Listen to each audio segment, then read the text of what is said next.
Hi everyone, this is Brad, the Cooking Critic Cleric. You know why? I'm here to give you my review of The Handmaid's Tale Season 1. I finally saw Season 1. Thank you, Hulu, for the free trial. For your one original show program that you seem to have. It doesn't seem like Hulu has a whole lot, does it? But I did watch Handmaid's Tale. I've been curious about it. It's won a lot of awards, gets a lot of accolades, gets a lot of criticism. I wanted to see it for myself and with really minimum spoilers. So I'm here to give you my review of the good, the bad, some analysis, and of course my score, as I normally do it. First, a quick intro. This is the near future dystopian apocalyptic world, which we love this kind of fiction big time these days. In this case, this is after most of mankind has become infertile. There's a few women who can still have children, but most cannot. It's in this chaos that a terrorist group within America called the Sons of Jacob have overthrown the government in a violent coup and have rebuilt society very much in an ISIS-like fashion to create a new nation within called Gilead, which is a fundamentalist, like super ultra conservative, and I don't even like using that word, but that seems to be the right one, I guess. That was a joke, see, get right? Yeah. Anyway, it's in this world of where men are in charge, like big time. They are the rulers of this new society, and women have been put into kind of a caste system of where you can be a wife to a commander, or you can be a worker bee, or if you can have children, you are a handmaid, which means you get to wear red and you get to have babies for the commander family that you've been assigned to. And in this we have June, who is a woman who had a child in this future, and she and her husband and her daughter are trying to escape to Canada, because in all post-apocalyptic dystopian tales, Canada is where we all want to go. Don't make it. She's captured, and then she has been renamed as Fred, as in of Fred. Her commander is named Fred. Clever. And with a very grumpy wife and so forth. And so she's adjusting to this new world. We're learning about this new world, learning about her past, of those relationships, where are they now, and how she's going to survive, maybe thrive, and challenge this society. So let's get into the good. There is a lot to like about this show. The first off is the cinematography. It is a beautiful show to look at. A lot of use of color, a lot of use of imagery, especially of vista scenes of the city, of the town, whatever you want to call it. I think it's used to be Boston. It's not entirely clear, but it kind of has this Victorian look to it, which is really cool. A lot of grays and greens, but just very dim, which I guess that's the attitude, is to be dim. Unless you're red, like a handmaid, and then you shine like the new day sun in this place, a really bright color in an otherwise dim world. But it's very, very good to look at. And of course, you could tell the costume department had a field day. These costumes are so interesting and so beautiful. You can tell there's a lot of care, a lot of thought, a lot of logic put into these costumes, which help to enhance the characters. Also, it's just to be obvious, these actors are bringing their A game. Elizabeth Moss is stunning as June of Fred, whichever one you want to go with. But I'll tell you, my favorite character is Aunt Lydia. I love Aunt Lydia. And you're like, whoa, she's the bad guy. She's the most interesting. You could tell that she can be very cruel and very mean, but she can also be very tender and very caring. I buy her performance just as much as Elizabeth Moss, and I find her to be, frankly, a little more interesting than some of the rest of the characters. June is going to be exactly who you expect her to be. But Aunt Lydia surprises me, and I loved that. That's very cool. The bad, though, I have some major criticisms for this show, and not in the ways you would expect. Most of the criticism has been that this is anti-religious, that this is anti-conservative, so forth. Mine are a little more subtle. First off is the style of the show. Its pacing is horrendous. It's only until maybe the 8th episode in the first season that a little bit of a narrative and a story comes into being, but we have 5-6 episodes of nothing but introducing us to Gilead, which could have easily been condensed into 3. And of that, the pacing just sucks. A lot of fans of the show say that it's a very tense show. I agree somewhat, but sometimes it mistakes the tenseness for time. There are long, long pauses. And that's tense. In fact, when it got to another one, and I decided I'm going to time this and see how long it is. It was to the question, are you happy? Fans of the show might know where that comes from. I timed it 26 freaking seconds of pauses. Pauses. What's she going to say? Also, there's so much slow-mo. Once you see it, you can't unsee it. This show loves its cinematography, but it will dwell on these shots with a slow-mo. And usually of them walking and walking, or turning around and looking, or on, and the slow-mo is so overdone. And the third is the close-ups. There are so many close-ups.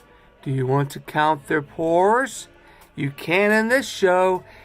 It's overdone, and part of that is you can tell the people who are making this show love this show, and also feel this is a very important show, an important story narrative, and they are trying to up that ante by being tense and being intimate with its characters, especially in that cinematography. But these choices I find to be distracting and poor. So that's a negative. The second one is actually to the content of the show. I'll add this up real quick. Some people take the show as being anti-religious, but I'll tell you the truth. I didn't see that much religion at all. For me, I know that it's using its source material as the sons of Jacob as more of an Old Testament patriarchal with a little bit of New Testament stuff thrown here and there, but it just felt like Googled theology. It was very, very light, almost like window dressing. That this show really has very little to do with religion. It really has more to do with control.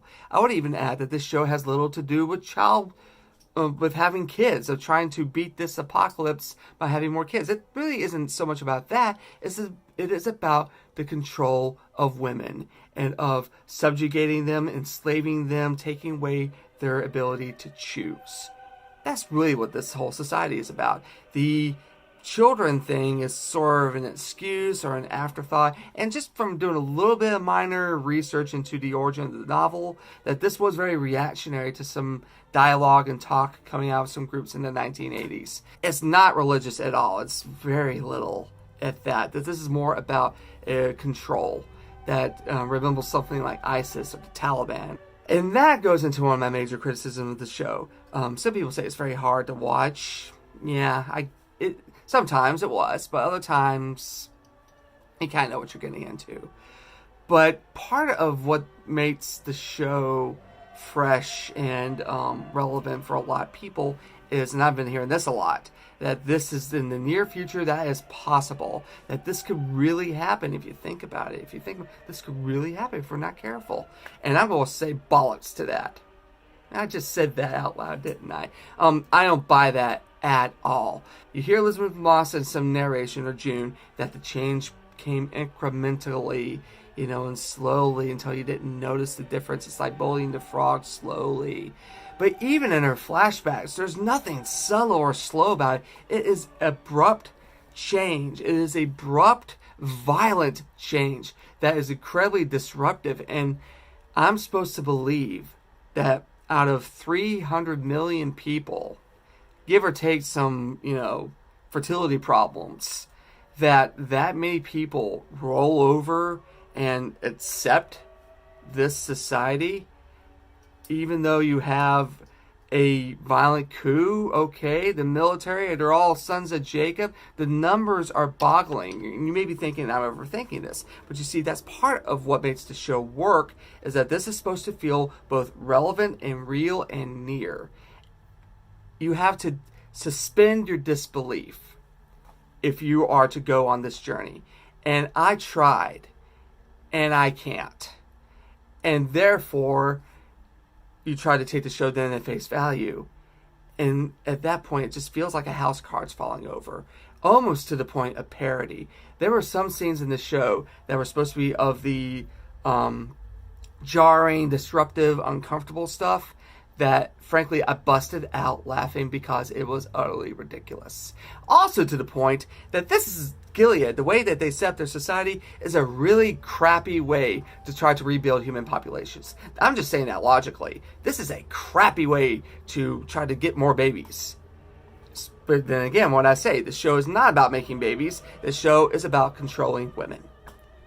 And if that's the journey you're on, you're going to get what you're looking for, what you're asking for. But you see, with the subtext suddenly no longer important, I'm having a hard time buying this narrative. I will say the narrative did improve around episode 7 or so. And it's when we get a flashback to one of the main characters that we haven't seen in a while, whose fate was unknown. Fans of the show know who I'm talking about. That's why I'm like, okay, this is starting to get interesting because it had a plot that was going somewhere. But otherwise, at times I felt it to be a little ridiculous. Now, that doesn't mean that the subject matter isn't real, of controlling women, of consent. Just really gross stuff. Yes, I know that's all real. I know there are societies around today that could go bowling with the commanders of Gilead. But because it has a relevance doesn't make it good. Fern Gully tried to save the rainforest, and it's not good. Same with The Handmaid's Tale. Yes, it has some good criticisms and narrative, as art should be, in terms of how we treat women, whether as equals, as partners, or as subjects or property. Yeah, that's all fine and good, but you gotta tell a good story first before I can take that kind of journey, and I don't think it really does. I think the show, when it's good, it's very good, but sometimes it's a little pretentious and a little self-important, and I really don't care what happens after this. I just don't. I might follow a little bit on Wikipedia, but that's it. Besides, my trial's going to end in a couple of weeks, and I'm not going to binge on this anymore. So, my score for The Handmaid's Tale, I am going to give it a 6 out of 10. I teetered on the 7, but I think sometimes it's just so pretentious and so self-important that it gets in front of itself. It has some great acting and some great cinematography, and I love the costuming.